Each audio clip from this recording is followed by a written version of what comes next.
Hello everyone. तो आज हम आपके सामने डिस्कस करने जा रहे हैं mole, that is the mass number relationship.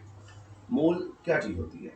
Basically मोल को हम बोलते हैं SI unit of chemical counting. ठीक है, नॉर्मली जैसे हम सेंचुरी बोलते हैं 100 को, ठीक है, उसी तरीके से मोल हम एटम्स, आयंस, इलेक्ट्रॉन्स, इनकी काउंटिंग के लिए एक वर्ड यूज करते हैं, क्योंकि इनका हम बहुत ही बड़ा एक नंबर लेते हैं एक पर्टिकुलर अमाउंट में। ठीक है, तो पहले मैं आपको इसकी डेफिनेशन बताता हूँ, उसके बाद फिर आगे डिस्कस करते हैं। तो वन मोल क्या चीज है? So one mole is defined as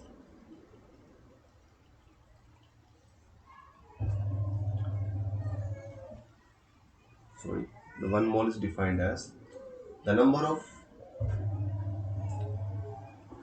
entities, that is. अब एंटिटीज में क्या हो सकता है? एंटिटीज में हमारे पास एटम्स हो सकते हैं, मॉलिक्यूल्स हो सकते हैं, ठीक है, प्रोटॉन्स हो सकते हैं, न्यूट्रॉन्स हो सकते हैं, इलेक्ट्रॉन्स हो सकते हैं, ठीक है, आयंस हो सकते हैं, मतलब कुछ भी। ठीक है, प्रेजेंट इन किसमें? सब्सटेंस। किसी भी सब्सटेंस में अगर ये सब प्रेजेंट है, पर कितना? As there are atoms present in exactly 12 gram of C12 isotope.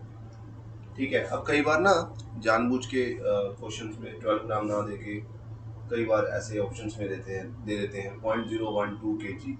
तो इस चीज़ का ध्यान रखना। ठीक है, छोटी सी चीज़ ही, बट कई बार दिमाग से स्किप हो जाती है। तो यानी कि वन मोल वो नंबर है जो कार्बन 12 के पास जितने एटम्स होते हैं उसके बराबर हो जाए। ठीक है, मैं बोल दूं one mole chairs, that means carbon 12 के पास जितने एटम्स है, अगर मैं उतनी ही चेयर्स इकट्ठी कर दूं तो वो वन मोल के इक्वल हो गई। ठीक है, नाउ एक चीज जो हमें पता है वो ये कि हमने लास्ट वीडियो में, जो उसका लिंक मैं डिस्क्रिप्शन में डाल दूंगा, तो आप अगर लास्ट वीडियो को चेक करोगे तो उसमें हमने बात करी थी कि मास ऑफ न्यूक्लियन के बारे में। ठीक है, तो हम उसको अब यहाँ पे यूज करेंगे। अगर मैं कुछ ऐसे लिख दूं कि one mole multiply by mass of one C12 atom is equals to 12 gram. ठीक है, मतलब मैंने बोला था 12 ग्राम में कितने एटम्स होंगे, और उसको मैंने वन मोल बोल दिया। ठीक है, 12 ग्राम में कितने एटम्स होंगे उसको मैंने क्या बोल दिया? One mole. और उसके बाद मैंने ये भी बोल दिया कि मैंने हर एक एटम का मास लेके, ठीक है, उनको ऐड कर दिया। वन मोल में जितने एटम्स थे उनके सबके मास को लेके ऐड कर दिया। तो मैं शॉर्ट फॉर्म में उसको लिख रहा हूँ one mole into mass of one C12 atom, जो कि किसके इक्वल आ गया? 12 ग्राम के इक्वल आ गया। ठीक, अब इसके बाद वन मोल को तो ऐसे सच रहने देते हैं। अब एक कार्बन के एटम का मास कितना बताया था मैंने अपनी लास्ट वीडियो में? 12 into mass of one nucleo, ये भी क्या आ गया? 12 ग्राम। सो वन मोल किसके इक्वल आ गया?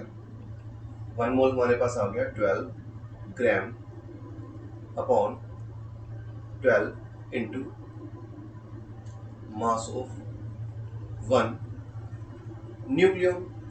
अब आप 12 के साथ 12 को कैंसिल कर दो तो आपके पास क्या बचेगा? ऊपर 1 ग्राम, और मास ऑफ वन न्यूक्लियन कितना हमने पढ़ा था?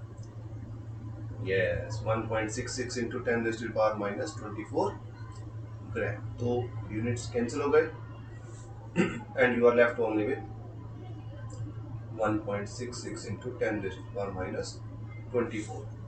अब अगर आप इसको सॉल्व करोगे तो ये अप्रोक्सीमेटली पता किसके इक्वल आता? ये आता है हमारा 6.02 मल्टीप्लाई बाय 10⁻23, यानी कि 1 मोल में कितना नंबर आ जाता है 6.02 इंटू 10⁻23। अब देखिए ये नंबर बहुत बड़ा है, तो इसको बार बार लिखने की जगह बजाय हम इसको 1 मोल के इक्वल लिख देते हैं, ठीक है। और चलिए इसको तो हम बॉक्स में डाल देते हैं, ये हमारे लिए काफ़ी इंपॉर्टेंट टर्म हो गई, that 1 mole is equal to this much of number.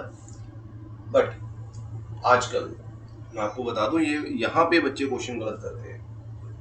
आजकल क्या होता है, nowadays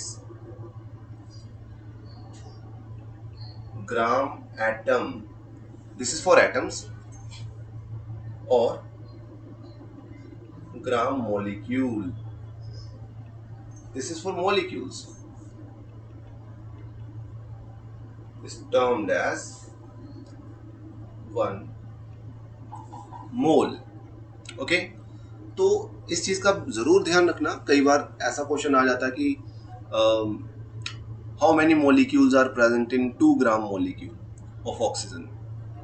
अब कई बार बच्चे इसको पता क्या समझ लेते हैं कि हमें 2 ग्राम ऑक्सीजन के अंदर मोलिक्यूल्स पूछे गए हैं, तो ये गलत है। तो अगर ग्राम मोलिक्यूल के बीच में हाइफन डाल के ऐसे क्वेश्चन डाल दिया हो, या जी हाइफन मोलिक्यूल करके डाल दिया गया हो, तो ये समझ जाना कि वो 2 मोल ऑक्सीजन की बात कर रहा है। जैसे चलिए मैं यहाँ पे क्वेश्चन ऐसे लिखता हूँ,